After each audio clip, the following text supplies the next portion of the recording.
अस्सलामुअलैकुम दोस्तों, मैं हूं राव कमर रिजवान और आप देख रहे हैं मेरा यूट्यूब चैनल। वो घर से हॉस्टल जाने के लिए निकली थी तो बारिश के कतई आसार नजर नहीं आ रहे थे। अगरचे बादलों की कुछ आवारा टुकड़ियां आसमान पर मुंडला रही थीं, मगर वो बरसने के मूड में नहीं लग रही थी। अम्मा ने कहा भी कि शफीक यानी ड्राइवर का इंतज़ार कर लो, मगर इस ख्याल से कि कहीं ट्रेन न छूट जाए वो ऑनलाइन कैब करवाकर स्टेशन चली आई। अभी अपना छोटा सा ट्रॉली बैग घसीटती हुई सीढ़ियां चढ़ रही थी जब रिमझम शुरू हो गई। वो तेजी से एक बेंच की तरफ बढ़ी जिस पर प्लास्टिक शीट की छत थी। उसने अपने बाल और कपड़े झाड़े, अपना बैग बेंच के नीचे सरकाया और खुद जरा आराम से बैठ गई। ट्रेन आने में अभी कुछ वक्त था। स्टेशन पर वो ही मखसूस गहमा गहमी थी। सामान उठाए इधर उधर दौड़ते भागते मुसाफिर और आवाजें लगाते छाबड़ी फरोश। पिछले 2 सालों से ट्रेन के जरिए घर से हॉस्टल और हॉस्टल से घर आते जाते वो इन नज़ारों की आदी हो चुकी थी। अभी भी वो गैर दिलचस्पी से इधर उधर देख रही थी। सामने से एक खुशबाश सामान से लदी फंदी फैमिली उस जानिब चली आई। 2 उधेड़ उम्र के मर्द और औरत गालबन मियाँ बीवी थे और उनके पीछे पीछे एक सेहतमंद नौजवान लड़की चली आ रही थी। उसने एक तकरीबन 3-4 साल की बच्ची का हाथ थाम रखा था और एक गुपलू सा छोटा बच्चा गोद में उठा रखा था। अरे बेटा, जरा सी जगह देना। उधेड़ उम्र की खातून तो आते ही उसके पास बेंच पर ढहसी गई। हाय अल्लाह, मैं तो बहुत थक गई। इतनी तो सीढ़ियां चढ़नी पड़ती हैं। वो बुरी तरह से हाँप रही थी। उनके मियाँ ने तो अपने साथ लाए एक बड़े सारे बैग को सीधा किया और उस पर तशरीफ फरमा हो गए। उसने मजीद सरक कर लड़की के लिए भी जगह बनाई। नहीं सिस्टर, मैं खड़ी ही ठीक हूँ। अगर बैठ गई तो मुन्ना रोना शुरू कर देगा। लड़की खुश दिली से मुस्कुराई। अरे गुड्डू के अब्बा, तुम तो बैग पर ही बैठ गए। इसमें मेरे कांच के गुलदान रखे हैं, वो टूट जाएंगे। खातून के हवास बहाल हुए तो उसकी नज़र इत्मीनान से बैग पर तशरीफ फरमा अपने मियाँ पर पड़ी तो वो चीख उठी। नहीं अम्मा, गुलदान तो दूसरे बैग में रखे हैं। लड़की ने उनको तसल्ली दी। बेटी, तुम कहाँ जा रही हो? अब खातून ने उसके जानिब अपना रुख किया। वो चश्मे की ओर से उसे टटोलती नज़रों से देख रही थीं। आंटी, मैं लाहौर जा रही हूँ। अच्छा, हम भी लाहौर जा रहे हैं। वो सब अलर्ट हो गए। छक छक इंजन प्लेटफॉर्म की जानिब आ रहा था। फिर बोगियां प्लेटफॉर्म से आ लगीं। शोर गुल मजीद बढ़ गया। लड़की के दोनों बच्चों ने घबराकर रोना शुरू कर दिया। बच्ची तो चीखें मारकर उसकी टांगों से लिपट गई। वो शायद पहली बार ट्रेन में सवार हो रही थी। प्लीज आप जरा मुन्ने को पकड़ना, मैं इसे लेकर चढ़ती हूँ। तो लड़की ने अपना बच्चा उसे थमाया। वो अपने ट्रॉली बैग को घसीटती एहतियात से बच्चे को गोद में लिए डब्बे के अंदर घुस गई। बाकी सब भी उसके साथ सवार होने लगे। अभी वो किसी खाली सीट वगैरह की तलाश में इधर उधर देख रही थी जब उसे अपनी पुश्त पर एक भारी सी मर्दाना आवाज सुनाई दी। मोहतरमा, आपके बच्चे का एक जूता नीचे गिरा हुआ था। उसने पलटकर देखा तो जीन्स शर्ट में मलबूस एक लंबा तरंगा सा लड़का एक छोटा सा जूता उसकी तरफ बढ़ा रहा था। उसकी नज़र बच्चे के पांव पर पड़ी। एक जूता वाकई गायब था। वो बुरी तरह शर्मिंदा सी हो गई। शुक्रिया भैया, ये इनका नहीं, मेरा बच्चा है। उसके पीछे सवार होती उसी लड़की ने जूता उस लड़के के हाथ से लेते हुए कहा और साथ ही अपना मुन्ना भी उसके कंधे से उतार कर अपनी गोद में मुंतकिल कर लिया। तुम्हारा भी शुक्रिया बहन। वो सामने वाली बेंच खाली पड़ी है, वहीं चलते हैं। अब शर्मिंदा होने की बारी लड़के की थी। वो अपना बैग संभालता आगे बढ़ गया। थोड़ी देर बाद वो सब सेट होकर बैठ चुके थे। वो लड़की के साथ विंडो साइड पर बैठ गई। वो दोनों मियाँ बीवी सामने वाली 2 नशिस्तों पर कब्जा जमा चुके थे। जीन्स शर्ट वाला लड़का दाएं जानिब एक सिंगल सीट पर विराजमान हो गया। ट्रेन ने अब आहिस्ता आहिस्ता रफ्तार पकड़नी शुरू कर दी थी। बारिश की फुहार खिड़की के रास्ते अंदर तक आ रही थी। उसका दुपट्टा भीगता जा रहा था। उसने ग्रिल नीचे करनी चाहिए, मगर वो पूरा जोर लगाकर भी उसे 1 इंच ना सरका सकी। मोहतरमा, ये फिक्स होती हैं, आप सिर्फ शीशा नीचे कर सकती हैं। उसको ग्रिल से नबर्द आजमा देखकर लड़के ने नरमी से टोका। उसने शीशा नीचे गिराया और बैग से अपना मोबाइल निकाल लिया। बेगम, तुम चाय तो लाई थी ना फ्लास्क में, वो पी लेते हैं, मियाँ साहब ने फरमाइश की। अभी तो रहीम यार खान गुजरा है गुड्डू के अब्बा, बहावलपुर जाकर पियेंगे। औरत ने फौरन मियाँ की फरमाइश रद्द कर दी। मगर बहावलपुर आने में तो अभी 3 घंटे हैं, तब तक तो चाय ठंडी हो जाएगी। बड़े मियाँ की शायद चाय के लिए तबीयत मचल रही थी। अच्छा अब्बा, मैं फ्लास्क निकालती हूँ। लड़की ने एक बार फिर अपना मुन्ना उसकी गोद में डाला और बर्तन निकालने लगी। मर्द और औरत को चाय के कप देने के बाद उस लड़की ने उसकी जानिब भी एक छोटा सा मग बढ़ाया। ये लो सिस्टर। अनम, उसने धीरे से अपना नाम बताया और साथ ही इनकार में सर हिला दिया। अरे नहीं, मैं इस वक्त चाय बिल्कुल नहीं पीती। उसने वही मग लड़के की जानिब बढ़ा दिया। उसने शुक्रिया कहकर कुछ झिझकते हुए थाम लिया। अब वो उसकी जानिब तिरछी नजरों से देखते हुए कप को हाथों में लिए बैठा था। बेफिक्र होकर पिए, हमने इसमें कुछ नहीं मिलाया।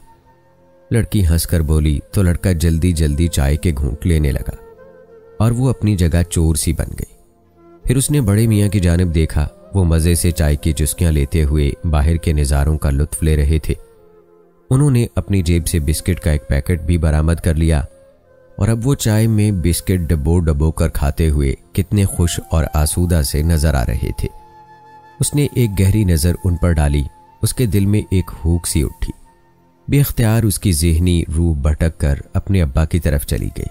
वो भी यूं ही ट्रेन के सफ़र में खाने पीने के बेहद शौकीन थे। 1-2 बार उसने बचपन में उनके हमरा सफ़र किया था।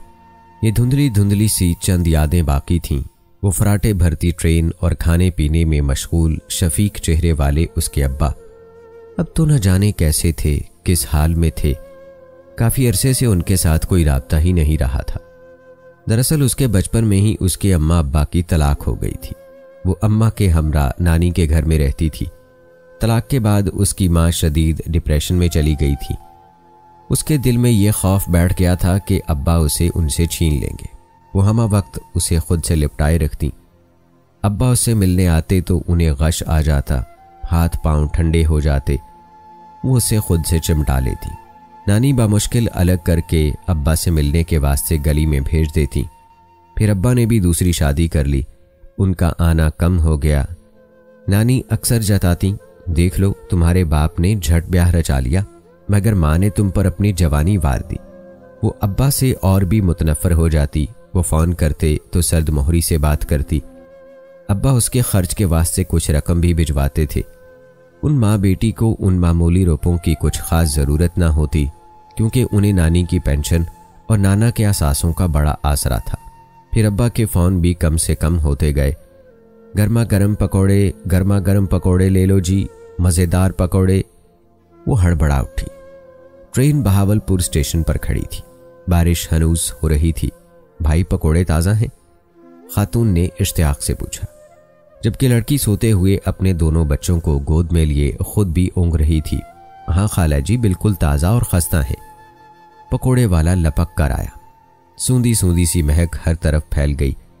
औरत ने पकोड़े खरीद लिए। लो बेटा, चखो तो सही, कैसे हैं? औरत ने शॉपर उसकी जाने बढ़ाया। शुक्रिया आंटी। उसने एक पकौड़ा उठाया। पहले वो चाय के लिए इनकार कर चुकी थी, इसलिए अब उसे मना करना अच्छा नहीं लगा। औरत ने फिर वही शॉपर लड़के की जाने बढ़ाया। लड़के ने भी थैंक यू आंटी कहते हुए 2 पकोड़े उठाए और उसे मुस्कुराती नज़रों से देखते हुए खाने लगा। उसने घबराकर जल्दी से पकोड़ा मुंह में डाला।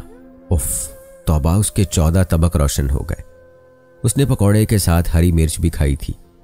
हॉस्टल के फीके खाने खा खाकर मिर्च मसाले की तो आदत ही नहीं रही थी। हरी मिर्च तो उसे वैसे भी बहुत चुभती थी। बुरा हशर हो गया।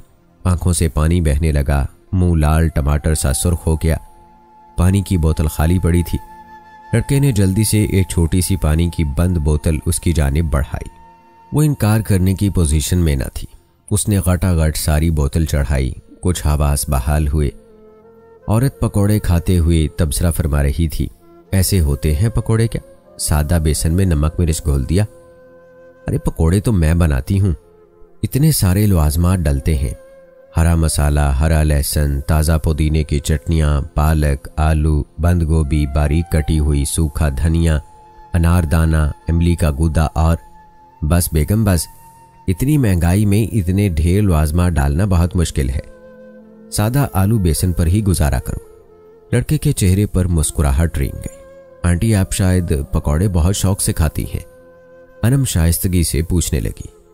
हाँ बेटा, मगर अब तो सिर्फ सावन रुत में खाती हूँ। डॉक्टर ने ब्लड प्रेशर की वजह से ज्यादा खाने से मना कर रखा है।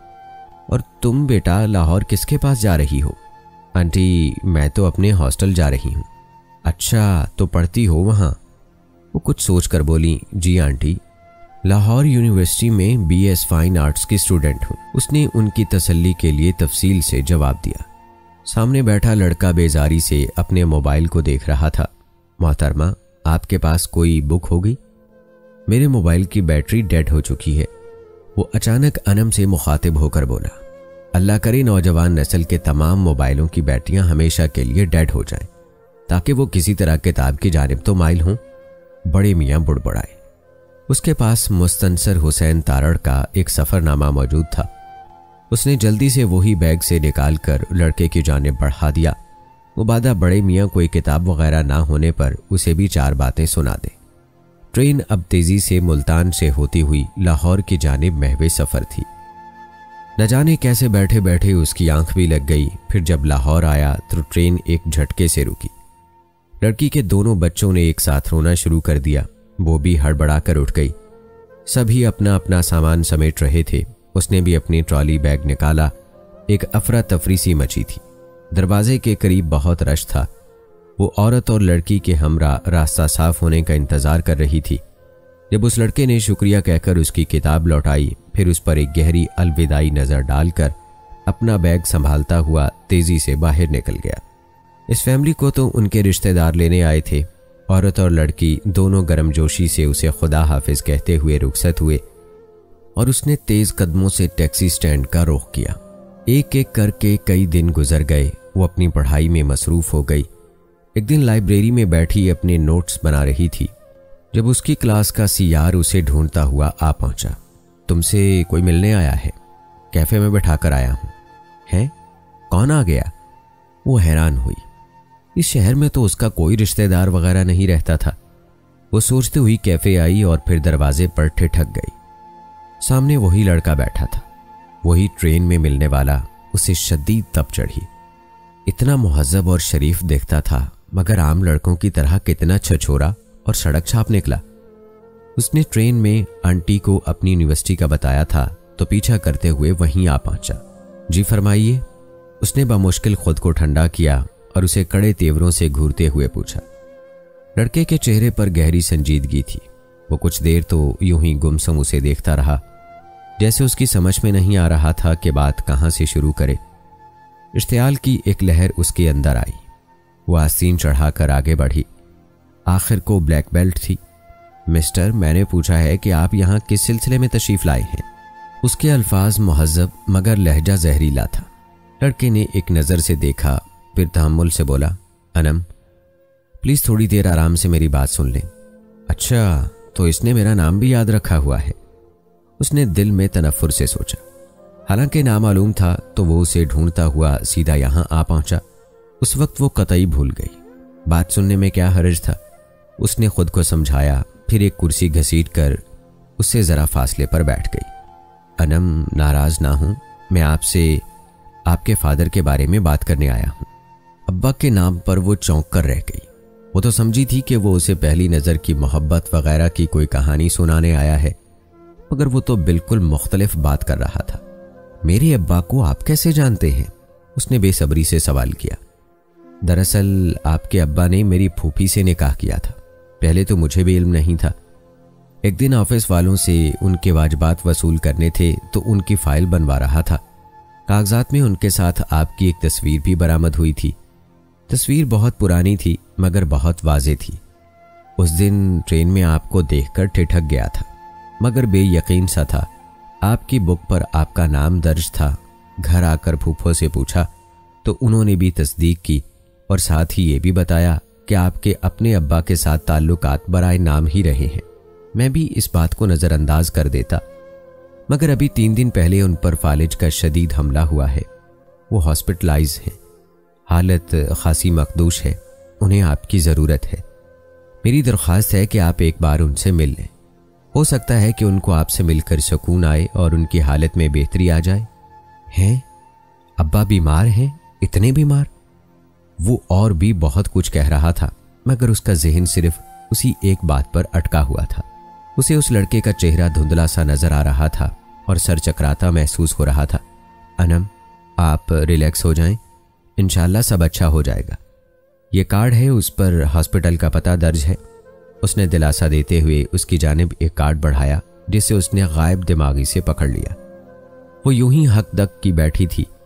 वो अपनी जगह से खड़ा हुआ और फिर उसकी जानिब जरा सा झुककर बोला, मेरा नाम मुनीब है और कार्ड की पुष्ट पर मैंने अपना नाम और एड्रेस वगैरह भी लिख दिया है। हालांकि उसका अपने बाप से इतना जज्बाती लगाव नहीं था, मगर खून की भी एक कशिश होती है। उनकी बीमारी का सुनकर वो निढाल हो गई। उस दिन बाकी क्लासेस छोड़कर हॉस्टल चली आई। अब्बा का तो नंबर भी कब से उसके मोबाइल से डिलीट हो चुका था। अपनी रूममेट आलिया से तज़किरा किया तो वो बोली, देखो अनम, आजकल के हालात बहुत ख़राब हैं, तो किसी अजनबी की कहानी पर मन्नो एतबार नहीं किया जा सकता। हॉस्टल के वार्डन खासी समझदार हैं, कुछ अरसा विमेन पुलिस में भी रह चुकी हैं। उनसे अपनी परेशानी का जिक्र करो, वो तुम्हारे साथ अस्पताल चली जाएंगी। अब वहां जाकर ही सही सूरत हाल मालूम हो सकती है। कार्ड पर दिए गए पते पर वो वार्डन के हमरा अस्पताल पहुंची। सामने बेड पर नहीफ व नज़ार से उसके अब्बा ही थे।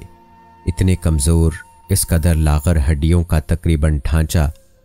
उसने उनके नकूश से उन्हें पहचाना। उनके करीब धरी कुर्सी पर एक नफीस सी आंटी बैठी थी। वही लड़का, शक्ल से याद आया कि उसका नाम मुनीब है, उनकी ड्रिप ठीक कर रहा था। वो हौले हौले चलते हुए उनके सरहाने आ खड़ी हुई।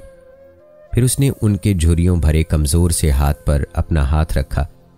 उनके वजूद में हल्की सी जुम्बिश हुई। अब्बा जान, उसने धीरे से पुकारा। वो आंटी वार्डन को बता रही थी कि इनके दाएं हिस्से पर फालिज का हमला हुआ था। चेहरे का आधा हिस्सा मुतासिर हुआ था। फिलहाल वो बोलने से कासिर थे। वो उनके करीब खड़ी आंसू पीती रही। इससे उसे एहसास हुआ कि उसने बाप जैसे अनमोल रिश्ते को नज़रअंदाज करके गलती ही नहीं गुनाह भी किया था।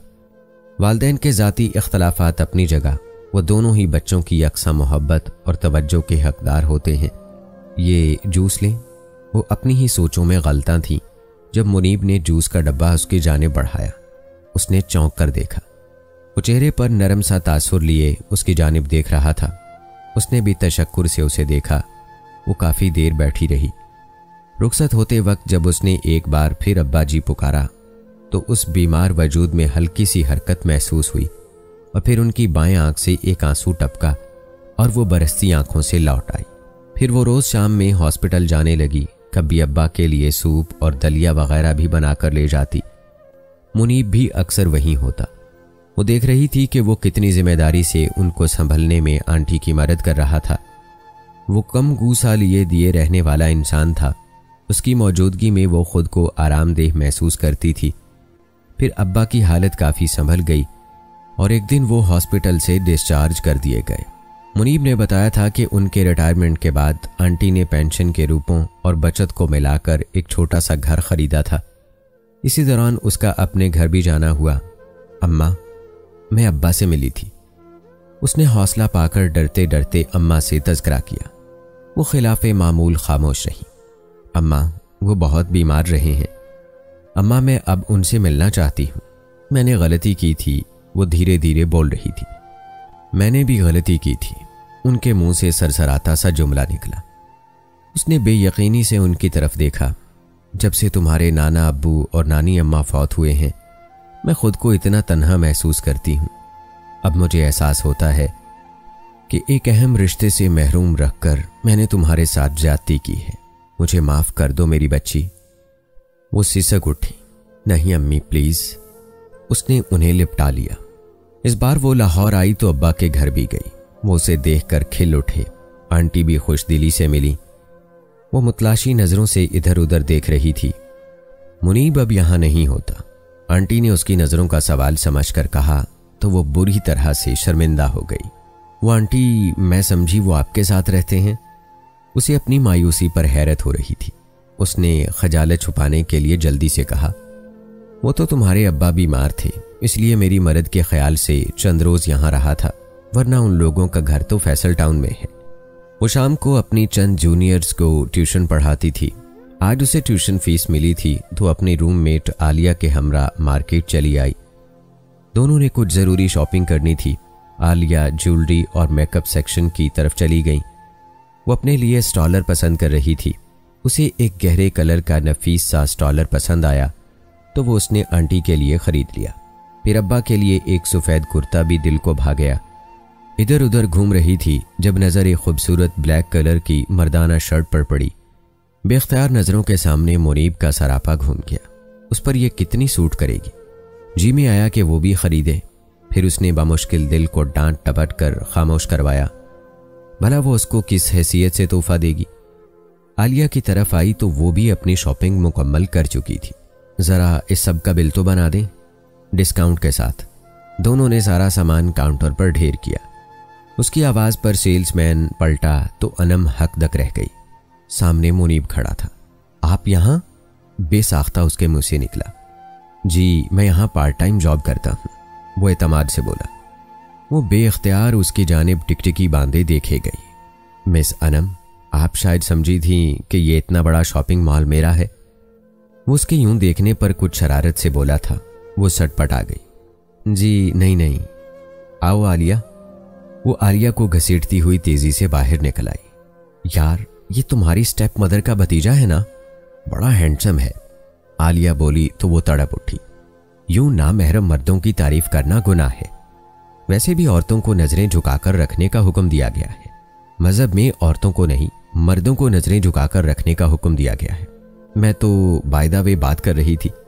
इसमें इतना बुरा मानने वाली तो कोई बात नहीं है, वरना मेरा अपना मंगेतर खुद इतना शानदार है। मैं क्यों किसी नामहरम की तारीफ करूंगी। वो भी आलिया थी। गुस्सा एक पल में आता था उसे। अब भी उसकी नामाकूल बात पर भड़क उठी और नाराज होकर आगे आगे चलने लगी। अनम को फौरन अपनी गलती का एहसास हुआ। प्लीज़ आलिया नाराज ना हो, रुक जाओ, मैं तो मजाक कर रही हूँ। वो भी तेज़ी से उसके हम कदम हुई। वो ज़रा सा रुकी और फिर मानी खेज बोली, इस मजाक का पस मंज़र मैं कुछ समझ रही हूँ। वो भागकर उससे लिपट गई। आलिया प्लीज़। दोनों एक सेकंड एक दूसरे की तरफ देखती रहीं और फिर दोनों एक साथ हंस पड़ी और यूं ही हंसते मुस्कुराते हॉस्टल जाने के लिए रिक्शा देखने लगी। अगली बार वो संडे को गई। आंटी ने अब्बा को नहलाना था, उसने उनकी मदद की। फिर तेल से अब्बा के सर में मसाज करने लगी। वो गनूदगी में चले गए। आंटी ने पड़ोसन की अयारत को जाना था, वो चली गईं। वो अब्बा को चादर ओढ़ाकर बरामदे में आ बैठी। मौसम आज फिर अबरालूद था, किनमिन हो रही थी। उसे बेइख्तियार ट्रेन का वो सफ़र याद आ गया, भीगा भीगा सा सफ़र और साथ ही किसी का मेहरबान चेहरा भी। ज़रा सी आहट हुई। उसने बंद आंखें खोलकर देखा, मुनीब अपनी मोटरसाइकिल अंदर ला रहा था।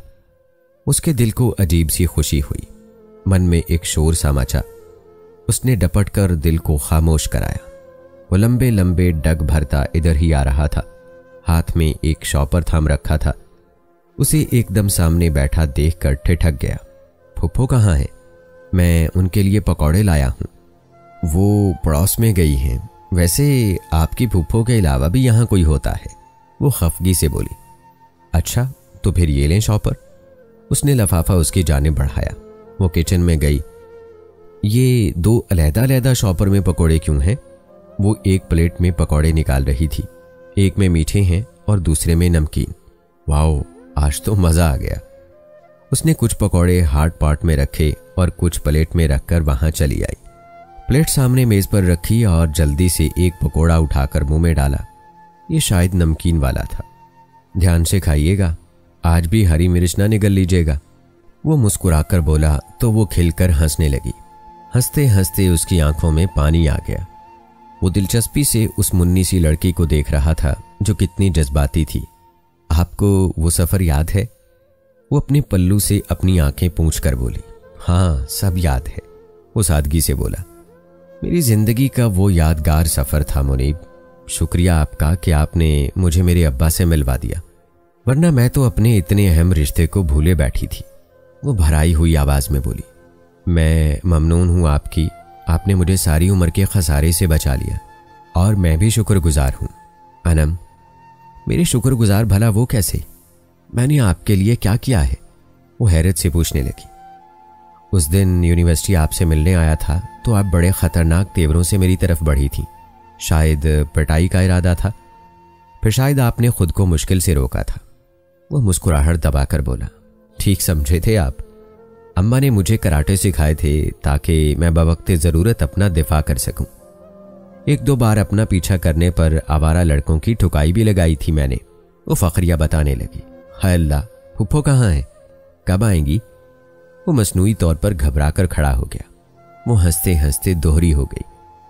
बारिश अब तेज हो रही थी। फुहार बरामदे के अंदर आकर दोनों को भिगो रही थी। बेफिक्र रहें, आप इस कैटेगरी में नहीं आते। तो फिर बता दें किस कैटेगरी में आता हूं? वो बोझल लहजे में पूछने लगा। उससे कोई जवाब ना बन पड़ा। आपको सावन रुत पसंद है? वो उसकी गहरी कुछ कहती निगाहों से घबराकर यूं ही पूछने लगी। हाँ, पहले तो इतनी नहीं थी मगर अब बहुत ज्यादा है।